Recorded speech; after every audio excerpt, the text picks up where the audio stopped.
शैक्षिक संस्थान का बंटाधार होना निश्चित है। कुछ इसी तरह की स्थिति करीब 3 साल से सासाराम के नामचीन विद्यालय बाल विकास विद्यालय के सामने उत्पन्न हो गई है, जिसके बाद से अब ये कहा जा रहा है कि जो बाल विकास की स्थिति थी पढ़ाई के मामले में वो लगातार नीचे गिरती जा रही है और बच्चे या उनके अभिभावक स्कूल से अभी दूरी बनाना शुरू कर दिए हैं।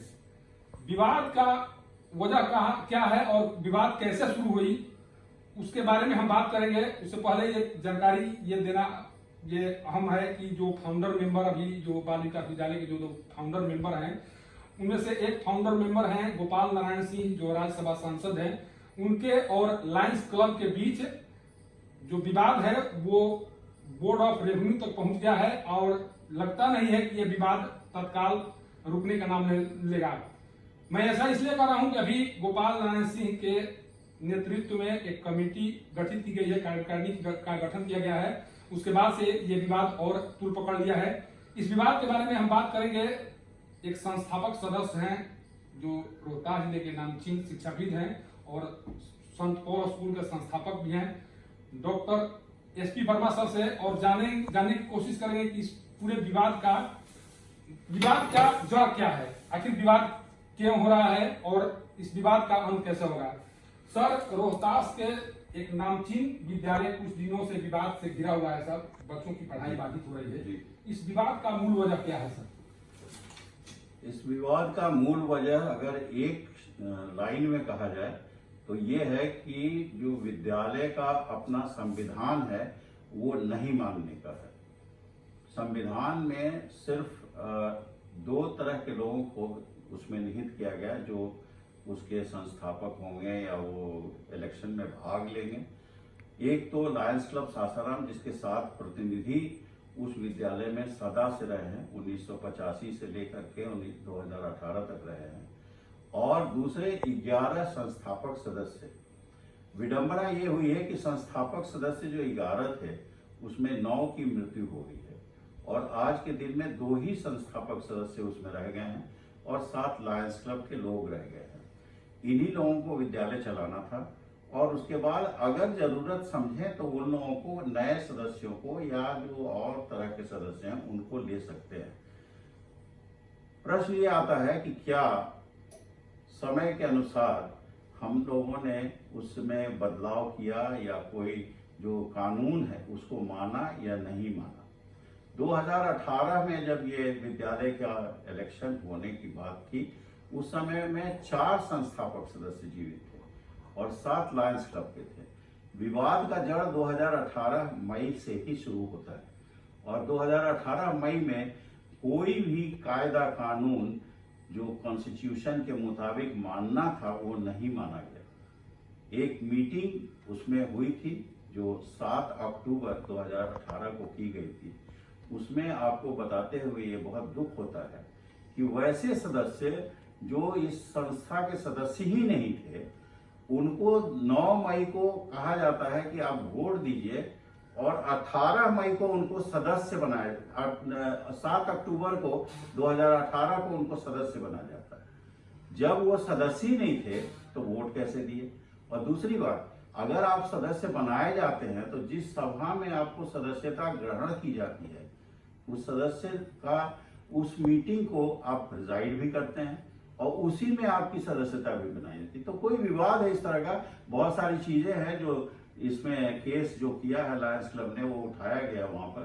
तो मेन बात यह है कि आज भी अगर विद्यालय में जो संविधान है उसको मान लिया जाए तो कहीं कोई विवाद नहीं है, लेकिन संविधान जब 2 टूक रख दिया जाता है ताफे पे तो विवाद खड़ा होता है।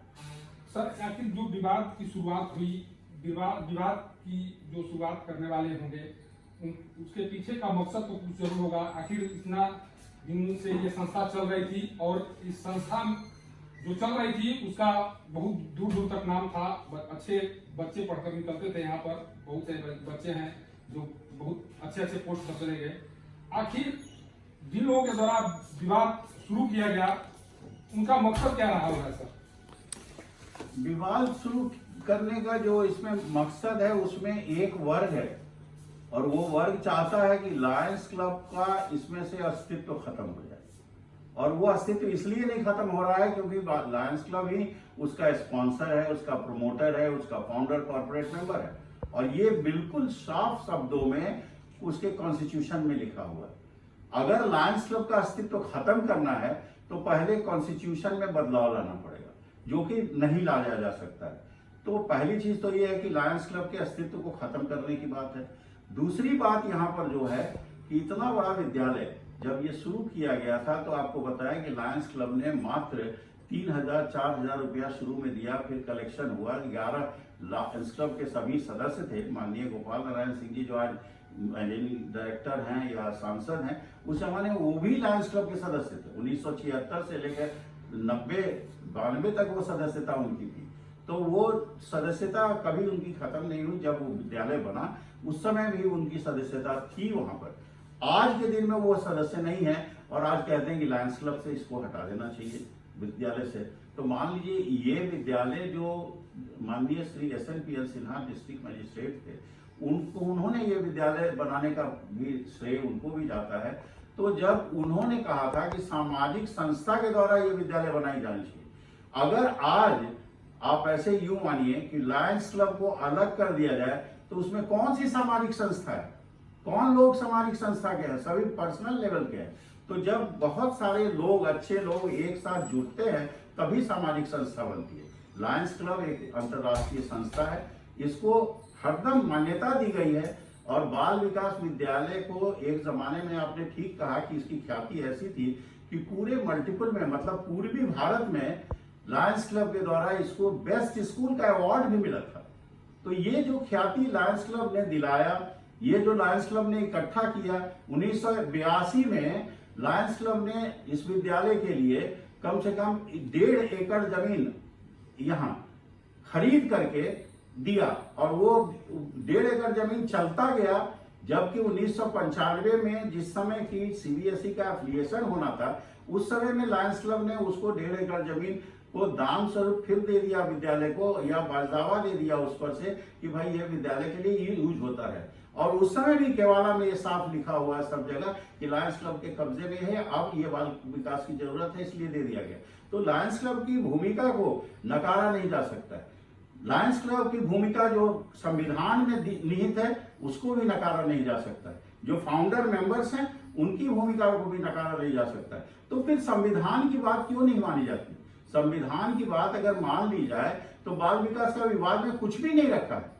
अगर संविधान हम भी माने, और आप एक बात को और बताते हुए आपको अच्छा लग रहा है हमको कि जो पिछला केस का फैसला जो आया, जो IG रजिस्ट्रेशन के यहाँ से जब फैसला आया, उसमें बिल्कुल साफ शब्दों में वो फैसला कहा कि संविधान के मुताबिक माननीय जिलाधिकारी बाल विकास विद्यालय के कार्यकारिणी का चयन कर ले।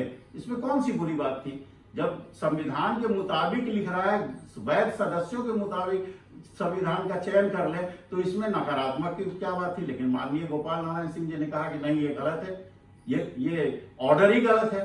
तो फिर उन्होंने उस पर गए ऊपर, और ऊपर वहां जाकर के उन्होंने कहा कि जो भी चुनाव की प्रक्रिया है उस पर हम रोक लगाने की मांग करते हैं, और वहां से रोक लगा दी गई।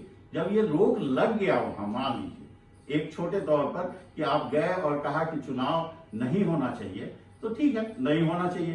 तो ये दोनों पार्टी के लिए होता है ना कि चुनाव नहीं होगा, हमारे लिए भी नहीं होगा, आपके लिए। फिर आप नया चुनाव कैसे कर ले रहे हैं? 30 मई को आप 9 मई 2021 को आप फिर से चुनाव कर ले रहे हैं। तो उस पर जो विरोध है वो बिल्कुल जायज है, और हमारी समझ से अगर वो चुनाव वहां से परमिशन ले आके करते कहीं से तो कोई दिक्कत नहीं थी। लेकिन जब परमिशन ही नहीं है चुनाव करने का और इसका फैसला बिल्कुल आने वाला है, तो इसमें जल्दी क्या थी? सर, हालांकि ये विवाद सीधे तौर पर बाल विकास विद्यालय समिति और जो लायंस क्लब है उसके बीच में नहीं है। ये फाउंडर मेंबर और ये लायंस क्लब है उसके बीच में विवाद है, लेकिन असर तो बाल विकास विद्यालय पर जरूर पड़ रहा है। सर, आप एक फाउंडर मेंबर हैं, आप इस घटना से कितना व्यथित है? सर देखिए, इस घटना से तो मैं बहुत ज्यादा इसमें व्यथित हूँ, और मैंने जाके इसके लिए सॉल्यूशन के लिए भी हमने कहा था कि अगर गोपाल नारायण सिंह जी ऐसे कुछ सदस्यों को लाना चाहते हैं जो कि इसके सदस्य बनना चाहते हैं, तो उसकी एक प्रक्रिया है जो हमारे सोसाइटी रजिस्ट्रेशन एक्ट में निहित है। उस प्रक्रिया के तहत वो सदस्य को बनावे तो कहीं कोई दिक्कत नहीं है। अगर सिर्फ आप कहेंगे कि नहीं इनको सदस्य बनाए, इनको निकाल दिया, तो ये गलत चीज है। और सामाजिक संस्था के द्वारा जब चलाया गया है ये विद्यालय, तो उस सामाजिक संस्था को रहने में आपत्ति क्या है?